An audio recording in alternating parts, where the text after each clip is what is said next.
हर हर महादेव, जय श्री राम, राधे राधे। संस्कृति YouTube channel पर आपका हार्दिक स्वागत है। अगर आपको हमारी वीडियोस अच्छी लगती हैं तो हमारे चैनल को सब्सक्राइब करना ना भूलें और हमारी यूट्यूब फैमिली का हिस्सा ज़रूर बनें।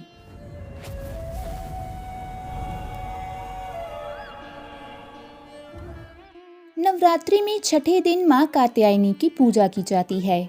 इनकी उपासना और आराधना से भक्तों को बड़ी आसानी से अर्थ, धर्म, काम और मोक्ष चारों फलों की प्राप्ति होती है।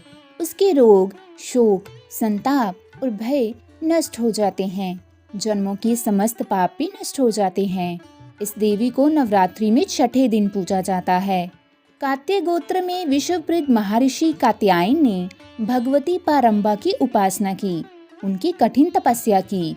उनकी इच्छा थी कि उन्हें पुत्री प्राप्त हो। माँ भगवती ने उनके घर में पुत्री के रूप में जन्म लिया, इसलिए ये देवी कात्यायनी कहलाई। इनका गुण शोध कार्य है, इसलिए इस वैज्ञानिक युग में कात्यायनी का महत्व सर्वाधिक हो जाता है। इनकी कृपा से ही सारे कार्य पूरे हो जाते हैं। ये वैद्यनाथ नामक स्थान पर प्रकट होकर पूजी गई। माँ कात्यायनी अमोघ फलदायिनी है। भगवान कृष्ण को पति रूप में पाने के लिए ब्रज की गोपियों ने इन्हीं की पूजा की थी। ये पूजा कालिंदी यमुना के तट पर की गई थी, इसलिए ये ब्रजमंडल की अधिदात्री देवी के रूप में प्रतिष्ठित हैं। इनका स्वरूप अत्यंत भव्य और दिव्य है। ये स्वर्ण के समान चमकीली हैं और भास्वर हैं। इनकी 4 भुजाएं हैं। दाईं तरफ का ऊपर वाला हाथ अभय मुद्रा में है तथा नीचे वाला हाथ वर मुद्रा में। माँ के बाईं तरफ के ऊपर वाले हाथ में तलवार है व नीचे वाले हाथ में कमल का फूल सुशोभित है। इनका वाहन भी सिंह है। इनकी उपासना और आराधना से भक्तों को बड़ी आसानी से अपने जीवन के समस्त पापों से मुक्ति मिल जाती है। इसलिए कहा जाता है कि इस देवी की उपासना करने से परम पद की प्राप्ति होती है। आइए अब हम जानते हैं माँ कात्यायनी की व्रत कथा के बारे में। पुरानी कथा के अनुसार एक बार महर्षि कात्यायन ने संतान प्राप्ति के लिए माँ भगवती की कठोर तपस्या की। महर्षि कात्यायन की कठोर तपस्या से माँ भगवती प्रसन्न हुई और उन्हें साक्षात दर्शन दिए। कात्यायन ऋषि ने माँ के सामने अपनी इच्छा प्रकट की। इस पर माँ भगवती ने उन्हें वचन दिया कि वे उनके घर उनकी पुत्री के रूप में जन्म लेगी।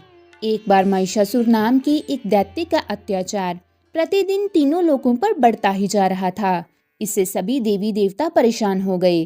तब त्रिदेव, ब्रह्मा जी, विष्णु जी और महेश जी अर्थात भगवान शिव के तेज से देवी को उत्पन्न किया, जिन्होंने महर्षि कात्यायन के घर जन्म लिया।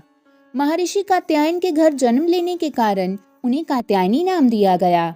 माता रानी के घर में पुत्री के रूप में जन्म लेने के बाद ऋषि कात्यायन ने सप्तमी, अष्टमी और नवमी तिथि पर माँ कात्यायनी की विधि विधान पूर्वक पूजा अर्चना की।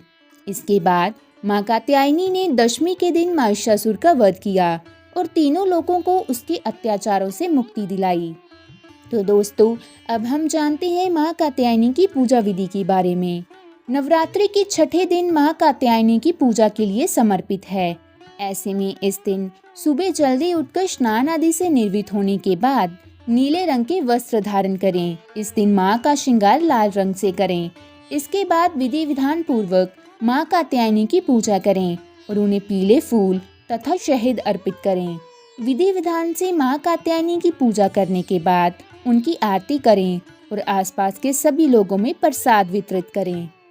तो दोस्तों, आज के हमारे शारदीय नवरात्रि के छठे दिन की माँ कात्यायनी की व्रत कथा समाप्त होती है। मिलते हैं अगली वीडियो में। जय माता दी।